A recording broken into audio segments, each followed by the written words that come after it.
Bonjour à tous, bienvenue à vous, je suis ravi de vous retrouver pour ce nouveau numéro de Tribune SCO sur TV10 Angers, tv10.info. Merci de votre fidélité, vous êtes de plus en plus nombreux à nous regarder. Messieurs, avant de lancer le sommaire, on va faire un peu connaissance. Emmanuel, qu'on a déjà reçu dans Tribune SCO. Bonjour Emmanuel. Bonjour Yann. Tout va bien ? Très bien. Alors on rappelle, pour ceux qui ne te connaissent pas, tu es supporter du SCO d'Angers. Oui, depuis On pas mal de t'aperçoit souvent aux abords du stade Jean-Mouin. Oui, et puis ou juste derrière les buts, position préférentielle. Rassure-moi, tu rentres pas sur le terrain quand même ? Heureusement non pour le SCO. Bertrand également à tes côtés. Bonjour Bertrand. Bonjour. La première pour Bertrand dans Tribune SCO sur TV10. Voilà. Supporter inconditionnel également Bertrand ? Oui, bien sûr. Ouais, Tout à fait. Entièrement depuis 20 ans que je suis là. d'accord. Et puis voilà, depuis que je suis arrivé, et puis voilà, je suis à fond derrière, je suis passionné de tout ça. Parfait, supporter inconditionnel, je vous l'ai dit. Messieurs, on va évidemment revenir sur l'actualité du SCO d'Angers. La 5e victoire du SCO d'Angers cette saison en Ligue 1. Messieurs, on a assisté à une belle deuxième mi-temps, on va dire, ce week-end. Les Angevins qui battent donc le LOSC 1-0. On va pas se mentir, on s'est un petit peu ennuyé pendant la première période, heureusement. Famara Diédhiou a permis au SCO d'Angers d'ouvrir le score à la 54e minute. Super but, on va débriefer cette rencontre. D'abord, ton avis, Emmanuel, sur ce match. Les Angevins qui ont réussi à rebondir après deux résultats négatifs. Oui, tout à fait, c'était important. C'était important de ne pas prendre de but d'une part, de prendre les 3 points ensuite, parce que voilà, il y a toujours l'aspect comptable, ça nous fait 17 points, et encore plus avant une trêve internationale, donc ça fait du bien, on n'est pas sous la pression avant le prochain déplacement. Et puis un match, on ne pouvait pas s'attendre à un 6-4 a priori avant le début du match, parce que Lille n'allait pas venir à la fleur au fusil vu le besoin de points qu'ils avaient. Bertrand, ton avis sur cette rencontre. Lille est une bête blessée, il fallait s'en méfier. Les Angevins ont bien négocié cette rencontre. Ah mais je pense, oui. Et puis d'abord, il faut voir ce que Frédéric Antonetti a mis en place. En milieu de terrain, c'était très fermé. Et puis à partir de là, la première mi-temps n'était pas très bonne, mais il y avait du courage, de l'abnégation. Et tout s'est délié en deuxième mi-temps. Je pense qu'il y a eu quelques petits réglages à la mi-temps. Et de très bonnes relances depuis derrière, qui ont remis le SCO dans le bon sens, mais sans se décourager. Ouais, clairement, parce que, Voilà. on va pas se mentir, je l'ai dit en début d'émission, on s'est clairement ennuyé Ouais, durant les 45 premières minutes. Qu'est-ce qu'on se dit à la mi-temps? On se dit, Moulin va pousser une gueulante, parce que clairement, c'était pas digne d'un match de Ligue 1. Ah non, moi je pense, oui. Je pense que ça a dû se passer. D'autant plus que les Angevins restaient sur 2 défaites consécutives. D'abord face à Guingamp, quelques jours avant en Coupe de la Ligue, une élimination face à Nantes. Mais Ça faisait déjà quelques matchs que le SCO d'Angers était en difficulté. tout ça aussi grâce au quadrillage du LOSC, Oui, qui avait bien mis en place au milieu du terrain, et il maîtrisait tout ça. Donc ça partait de là déjà. Il fallait contourner tout ça. exactement. Voilà. Et avant de ressortir les meilleurs éléments de cette rencontre, Voilà. je vous propose, messieurs, d'écouter la réaction du coach lillois, Antonetti. Vous savez, ce genre de match, normalement, c'est 0-0. Parce que les deux équipes, c'est match fermé. Malheureusement, quand on est dans notre situation, il y a toujours, à un moment donné, une situation qui nous échappe. Alors quand vous êtes dans une bonne passe, vous le gagnez 1-0. Et puis quand vous êtes dans une mauvaise passe, vous le perdez 1-0. Voilà, c'est ce genre de match. Je pense que jusqu'aux 75 mètres, c'est très cohérent ce qu'on fait, et puis après ça manque cruellement de percussion. Alors la percussion elle peut être que collective chez nous, parce qu'on n'a pas de joueurs de vitesse, on n'a pas de joueurs qui sont capables de dribbler, donc il faut amener cette percussion par le collectif, avec des jeux à 2, des jeux à 3, donc c'est ce qui nous a manqué ce soir. Je regrette qu'on se soit déséquilibré, qu'on ait donné la possibilité à Angers de gagner. Je pense que c'était un match de patience. Il fallait que le premier qui allait se déséquilibrer. Mais comme nous, dans notre situation, on a tellement besoin de points et une telle envie d'aller chercher, nos deux latéraux sont montés tous les deux en même temps. On s'est déséquilibré, on s'est fait prendre en compte. Il y a eu une bonne équipe jusqu'aux 75 mètres. Il y a eu une bonne équipe dans l'animation défensive. Et dans les 25 derniers mètres, comme je le répète depuis que je suis là, c'est très pauvre. Ouais. Je voulais que je le répète encore une fois. Jusqu'aux 75 mètres, c'est très bien. Et après, manque de percussion, manque d'inventivité, manque de relations. Voilà. Donc voilà, c'est insuffisant. Mais malgré tout, on ne doit pas se déséquilibrer. Voilà. Après, on joue à l'extérieur, c'est à l'équipe adverse de faire le jeu, puisque bon, aujourd'hui on joue le maintien, hein, donc voilà. Donc, mais on est parti de l'avant et on s'est déséquilibré, on s'est fait piéger. Voilà. Mais ça partait d'un bon sentiment. Donc, ces matchs-là, il faut savoir tenir le 0-0 et saisir l'occasion. Surtout dans la situation où on est. On n'est pas le LOSC d'il y a 4-5 ans, c'est le LOSC d'aujourd'hui. Le LOSC d'aujourd'hui, eh ben, il faut qu'il gère ses matchs différemment qu'il y a quelques temps. Ouais. Le LOSC d'il y a 400 mois aussi. Oui, mais le LOSC d'il y a 4-5 mois, il gagnait 1-0 en faisant le même match. Hein. Mais quand on gagne 1-0, on n'a pas le même regard. On a gagné des matchs à 1-0 comme ça, à Saint-Etienne notamment, le dernier match.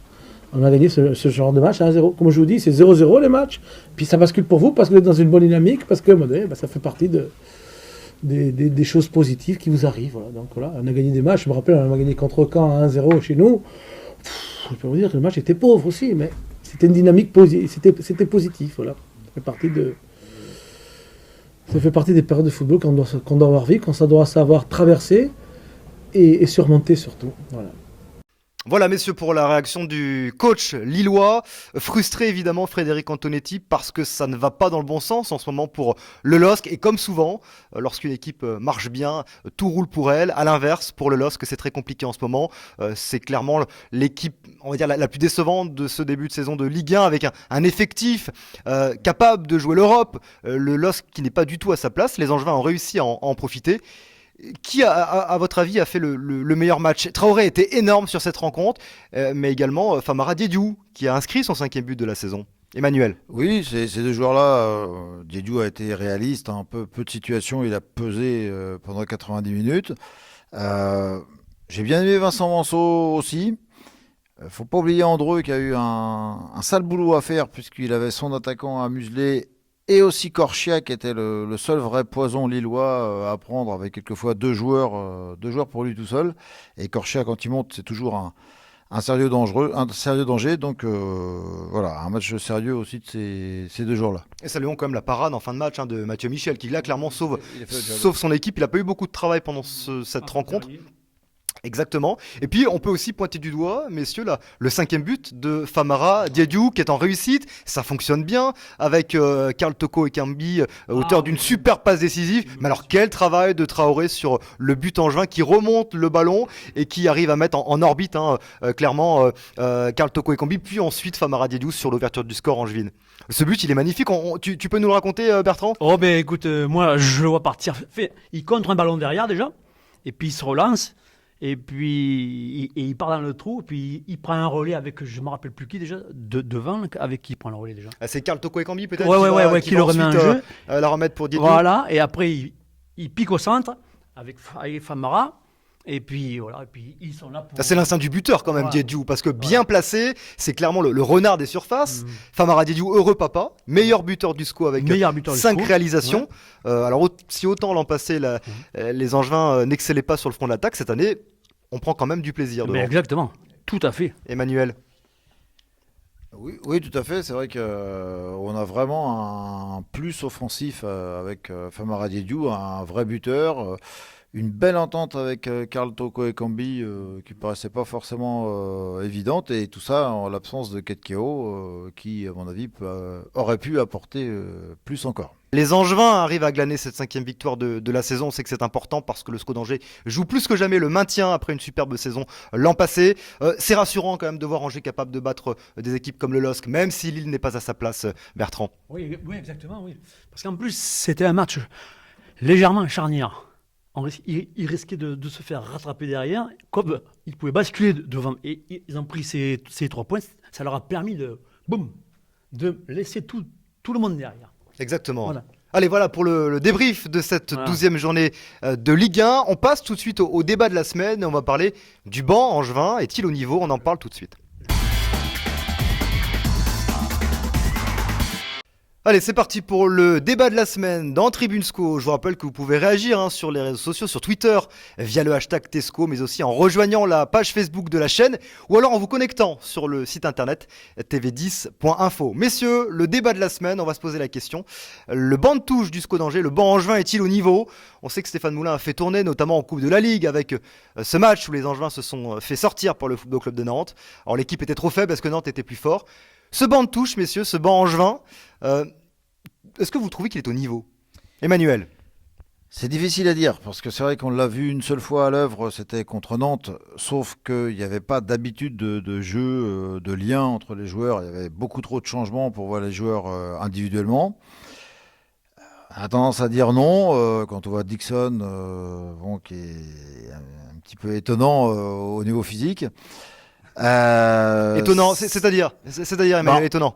En surpoids, clairement, assez au premier sprint, la bouche grande ouverte, on se pose des questions sur 90 Donc minutes. physiquement, Dixon serait Trop juste. Mais trop ça, juste. Olivier Piquet le reconnaît, hein, lui dit qu'il faut 6 mois. Donc voilà, j'ai lu aujourd'hui, je crois que Olivier Piquet disait que pour la CAN, là où on aura besoin du banc, ce sera bon parce que ces joueurs-là vont s'améliorer, progresser. Alors le problème, c'est que comme on tourne grosso modo à 11 joueurs, je ne vois pas trop comment ils vont pouvoir gagner du temps de jeu, mis à part en CFA2 où quelquefois pour les pros, la motivation n'est pas toujours au beau fixe. Alors, je voudrais qu'on revienne quand même alors, sur ce match de Coupe de la Ligue. Alors, il est passé, les Angevins se sont fait sortir par Nantes, ça remonte déjà à 15 jours. Mais messieurs, focus quand même sur ces joueurs-là qui sont entrés avec Stéphane Moulin aligné pour leur donner du temps de jeu. Je pense notamment à Pépé, Dixon, Flavien T, Denis Petric et Fodé Doré. Ton avis, Bertrand, sur ces joueurs-là qu'on voit peu souvent en championnat, mais qu'on a vu davantage à l'occasion de ce match de Coupe de la Ligue? Petrich, bon, qu'est-ce qu'on peut en dire? Bon, lui, c'est le deuxième gardien. Bon, lui, il attend. Voilà. Doré, bon, il peut très bien jouer, mais bon, il manque de temps de jeu. Après, bon, je dirais peut-être, comment il s'appelle là, Flavien T? Ouais, Ouais, je le trouve pas mal. Et Pépé. Pépé. Celui-là, il me plaît, celui-là. Ouais. Parce qu'il rentre. Pour sa vivacité, Ouais, voilà, pour voilà, l'énergie. Il met du feu. Ouais. Et il met du feu et ça fait du bien à l'équipe. Voilà, ça fait exploser un peu les défenses, sans mettre plein de buts, mais ça fait exploser un petit peu. Et sur le match de Guingamp, Emmanuel, parce qu'on va revenir sur ce match face à Guingamp, vu qu'on parle du coaching de Stéphane Moulin et notamment du banc de touche, la rentrée de Pépé, de Doré, de T à Guingamp, est-ce que Stéphane Moulin n'a pas affaibli son équipe en faisant rentrer ces 3 joueurs-là qui, à mon avis, n'ont pas le niveau de l'équipe type? C'est difficile parce qu'on était déjà dans un moment difficile, hein. Stéphane Moulin a accusé le marquage, mais c'est surtout que le bloc jouait très bas depuis plusieurs dizaines de minutes, hein. Donc à un moment, quand on joue dans ces 16 mètres 50, il arrive ce qu'il arrive. Donc voilà, on n'arrivait pas à tenir le ballon, on n'arrivait pas à le sortir de notre zone.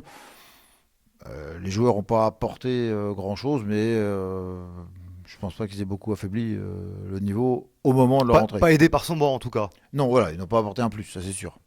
Le cas Doré, messieurs, critiqué il y a quelques années lorsqu'il joue au SCO, il est parti s'exiler quelques mois à l'étranger, il est revenu avec de bons espoirs, des espoirs l'an passé Bertrand, avant qu'il se blesse, on avait vu un Doré totalement transformé. Cette année c'est compliqué pour Doré, est-ce que sa blessure ne l'a pas cassé en plein élan? Aussi, mais il joue pas assez aussi. Voilà. Je crois à peine 50-55 minutes de jeu Voilà. pour Doré. Et C'est pas assez pour revenir au niveau? Ben, non, c'est pas assez. Stéphane Moulin, il joue beaucoup avec une équipe type. Donc ça fait que les remplaçants, quand ils rentrent, ils n'ont pas assez de temps de jeu pour se permettre de. Comme un joueur comme Dixon, ça va pas. Ça va pas du tout. Comme il est en surpoids, il avance pas. Moi, je reviens sur Pépé, je préférerais ça. Ouais. Voilà. De par l'énergie et ce qu'il emmène. Voilà. Merci, monsieur, pour ce petit focus sur le banc angevin qui est un petit peu plus faible peut-être que l'an passé. On se penche désormais sur le prochain adversaire du SCO d'Angers. Il s'agit du Stade Rennais. On en parle dans le grand format de la semaine sur Tribune SCO. Voilà la période de la trêve avec ce match de l'équipe de France vendredi face à la Suède. Dans 15 jours, un petit peu moins maintenant, le SCO d'Angers se déplacera à Rennes. C'est la 13e journée de Ligue 1. Le derby, messieurs, derby périlleux. Pourquoi? Parce que Rennes occupe une 5e place intéressante avec 20 points au compteur. Malgré tout, le Stade Rennais a joué des petites équipes. Alors certes, ils se sont inclinés face à Monaco, mais ils ont battu respectivement Lorient, Metz, Caen et Nice. Est-ce que le classement du Stade Rennais, Emmanuel, n'est pas un peu trompeur? Oui, un peu trompeur parce que c'est une équipe irrégulière, c'est une équipe qui a un bel effectif sur le papier, qui est capable du meilleur comme du pas bon, je dirais pas du pire pour le match au Paris Saint-Germain, parce que c'est parfois difficile, mais c'était pas bon. Il y a la donc patte voilà. Gourcuff quand même, Emmanuel. Par intermittence, ouais. Un peu comme son voilà, fils peut-être. Oui, oui, il y a pas, voilà, surtout comme son fils. Moi, quand j'entendais plus la patte Gourcuff comme le joueur, parce que quand on voit les anciennes équipes Gourcuff, Rennes se met pas toujours les tripes à l'air. C'est une équipe très, très propre, très lisse, très technique, mais quelquefois un peu nonchalante. Donc voilà, ça peut être très bon. Moi, ce que j'espère personnellement, c'est qu'un Grosicki sera sur le banc de touche parce que c'est vraiment le joueur qui peut transpercer les défenses. Il avait fait mal l'an passé, Camille qui Grosicki, m'inquiète, rappelez-vous. ouais, ouais. Il y avait chambré Ouais, d'ailleurs, ouais. je sais pas si les supporters angevins Oui, s'en rappellent avec avec des quelques petits jongles. jambes, ouais. Je me rappelle très très bien. Ouais. Donc voilà, il est souvent sur le banc, qu'il y reste parce que c'est lui qui peut faire la diff. Et voilà. Donc, mais à domicile, au Roazhon Park, ce sera à mon avis difficile. Surtout pour un SCO qui, à mon avis, enfin, j'espère que la trêve va changer ça, qui manque de fraîcheur. Il y a 15 jours quand même, Emmanuel, pour. Voilà, mais quand on voit la manière dont on sortait le ballon à Bastia et l'incapacité qu'on avait à sortir le ballon à Guingamp et à le tenir au milieu, faut retrouver de la fraîcheur. Toi, Si tu on penses retrouve que de la fraîcheur, on peut faire un truc. la trêve arrive à point nommé pour cette équipe angevine. C'est dommage, il y a une victoire Oui. là, encourageante face à Lille. Victoire encourageante, mais avec un Sherendoy qui est quand même notre plaque tournante un peu à pied. Mangani, j'ai trouvé fatigué, y compris sur les coups de pied arrêtés. Voilà, comme disait Bertrand tout à l'heure, on joue à 11. Ça finit par se payer avec en plus les internationaux qui reviennent de sélection africaine sur les rotules. Ton avis, Bertrand, sur l'effectif du Stade Rennais? Ça m'intéresse. Ah, mais l'effectif du Stade, ah, mais il est très bon. Mais c'est le Stade Rennais, toujours avec ses problèmes. On les croit toujours qu'ils vont tout casser, puis ça casse rien.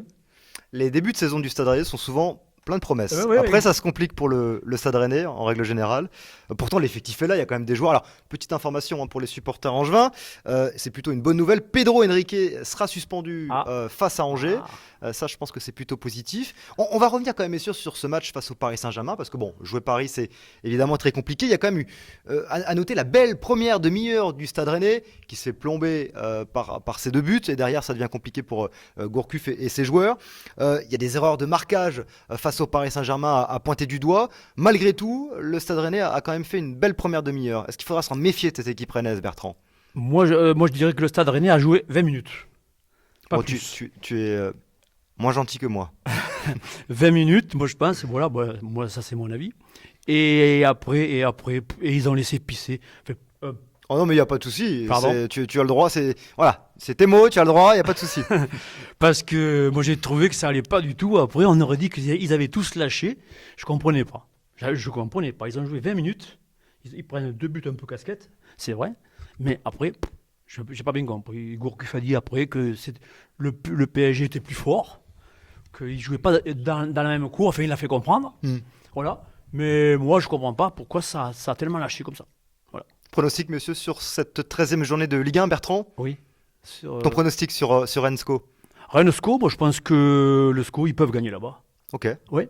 Optimiste, 3 points Ouais, alors oui, pour 3 points pour là-bas. Oui. l'escarcelle angevine. Parce qu'ils peuvent partir, pas la fleur au fusil, mais avec l'abnégation qu'ils ont actuellement, là, ils peuvent passer. Et avec des joueurs reposés. Avec Ça, des c'est joueurs pour reposés. Emmanuel. Voilà. Emmanuel, ton Voilà. pronostic sur cette Voilà. rencontre entre Rennes et le SCO d'Angers? Et comme je suis nul pour les pronostics, je vais dire 2-1 pour Rennes, comme ça je vais me tromper, et on va ramener des points. On fait comme ça. Voilà pour les pronostics dans Tribune SCO. Rennes SCO, c'est dans une dizaine de jours à peu près. Match à vivre en direct sur Oxygène Radio, le 103.3, commenté évidemment par Pascal Normand. Voilà pour le grand format. On passe tout de suite aux réactions des supporters. Vos réactions via le forum du SCO d'Angers. C'est Forum Live. Voilà, je vous rappelle que Tribune SCO est une émission participative, je vous le répète chaque semaine, mais c'est important parce qu'on vous donne la parole, à vous, supporters angevins.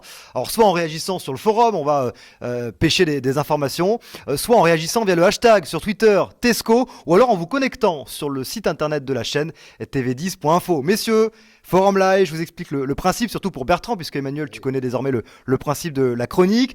Je me faufile sur le forum de la communauté des supporters angevins, Forum SCO 1919, et je vais chercher quelques quelques réactions et on en discute ensemble, d'accord ?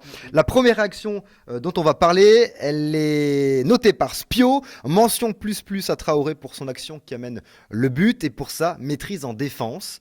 D'accord ou pas d'accord avec Spio, Bertrand ? D'accord. Ok, Ouais, pas de problème. peut-être Ah. l'homme du match, Ismaël Traoré, face à Lille. Il tient la route, quoi. Il est très fort. Ok, Ouais, ouais. donc plutôt d'accord avec Spio, Ah oui, Bertrand. plutôt d'accord, oui. Emmanuel ? Oui, Ismaël Traoré est un joueur fiable, constant depuis le début de la saison. À la différence de Romain Thomas qui, avec son histoire de transfert avorté, a eu des débuts un petit peu hésitants. Ismaël a toujours été là et voilà, et là que son jaillissement a été déterminant et tranchant dans un match un peu fermé. Le surnombre a payé. Et voilà. Surtout en première mi-temps. Oui. Merci Ismaël Traoré. La deuxième réaction, elle est signée Gigi Sco. Une solidarité exemplaire. Merci, bravo Monsieur Moulin et à tout le staff. Là, effectivement, il n'y a pas grand-chose à déplorer. Le coaching de Stéphane Moulin a été très bon pour le coup. Tactiquement, le SCO d'Angers a su faire le dos rond. Avec le SCO d'Angers a su être patient également. D'accord ou pas d'accord ? Oui, tout à fait d'accord. Le SCO fait ce qu'il sait faire, c'est-à-dire voilà, bien gérer ses temps forts, bien gérer ses temps faibles, et pour assurer C'est le l'essentiel. signe d'une équipe qui est en confiance, Emmanuel ? En confiance sur ses qualités et sur ses limites, voilà. Donc ne pas jouer plus haut que son niveau, ne pas surjouer, ne pas se prendre pour ce qu'on n'est pas. Et puis il y a un fait de match dont on va parler. Cristobal, qu'on aime bien dans Forum Live, a relevé cette information. Cela reste anecdotique, mais le fait qu'Eder soit sifflé pendant tout le match fut pour moi des plus puérils. Alors ça, c'est l'avis de Cristobal. Eder, qui a privé la France d'un championnat d'Europe l'été dernier. Eder sifflé, Bertrand, puisqu'on t'en pense. C'est pas très sport. C'est pas très Ah sport. non, moi je dis carrément. Les Angevins qui ont... Contre-productif. Et c'est contre-productif parce que. Ben oui, mais exactement. Et puis ça peut mettre tout l'ensemble en difficulté. Ouais. Ouais. Je suis d'accord. Ouais. Il n'a pas fait un grand match, Eder. en Non, même non, temps, non. Ça peut mettre tous les 11 joueurs à se manger, bouffer pour lui, quoi. Voilà pour l'avis de Bertrand, Ouais. avis bien tranché. La dernière réaction de cette rubrique Forum Live, elle est signée Scoreur. Le J'aime pas problème, cette façon. quand on a rencontré Rennes, c'est qu'à chaque fois, on est soit passé à côté, soit il y a eu des faits de jeu contre nous. C'est vrai que c'est compliqué, Rennes, pour le SCO. On se rappelle de cette demi-finale en Coupe de France. On se rappelle très bien avec ce super but signé Mohamed Diatara. Ballon sous la barre. Je crois après seulement peu de temps, 3-4 minutes de jeu. Il y a ce match l'an passé où Grosicki fait le show, il nous chambre avec ses jongles. C'est compliqué de jouer Rennes quand on est à Angers ? Oui, les faits montrent qu'on a du mal. Bon, il y a eu des faits de jeu en Coupe de France, puisque je crois que c'est Gelson Fernandez qui nous blesse deux joueurs, dont Ayari, Exactement. qui a mis beaucoup de temps à s'en remettre, qui s'en remet à Orléans, tant mieux pour lui cette saison. Voilà, une équipe qui nous réussit pas beaucoup, et ça fait des années, puisque pour les plus anciens, quand on était en D2 à l'époque, c'était pas notre adversaire de prédilection. Disons que autant contre Laval, on arrive à se mettre à la hauteur du derby, autant contre Rennes, les Rennais sont là et nous, on joue peut-être pas le La le rivalité même n'est pas match. la même entre les supporters, Emmanuel Non, Bertrand. mais pour être allé à Rennes pour la demi-finale de la Coupe de Mhm. France, Rennes jouait avec le couteau entre les dents. Nous, un peu moins. Des Rennais méfiants, sûrement à l'époque. Voilà, c'est la fin, messieurs, de cette rubrique. C'est aussi la fin de ce numéro de Tribune SCO sur TV10 Angers. Merci Bertrand, ça a été ? Et je voudrais parler sur un joueur là. Vas-y, dis-moi, je Sur- t'écoute. On bouleverse le conducteur de Tribune SCO. Je t'écoute Bertrand. Il y a un joueur que j'aime bien, c'est Pavlovic. Ouais, Matteo Pavlovic, Voilà. effectivement, qui fait de très très bonnes Ah, rentrées. ouais, ouais. Quand il rentre, moi il me plaît parce qu'il est bon, il est très très bon de la tête, Mhm. il est physique, il voit le jeu et voilà. Je voulais le signaler. Voilà, c'est fait. Merci Bertrand. Coup de cœur pour Matteo Pavlovic. Merci également à Emmanuel d'être passé. Habitué désormais de Tribune SCO. C'est la fin de cette émission. On vous souhaite une excellente semaine. À très vite sur TV10 Angers.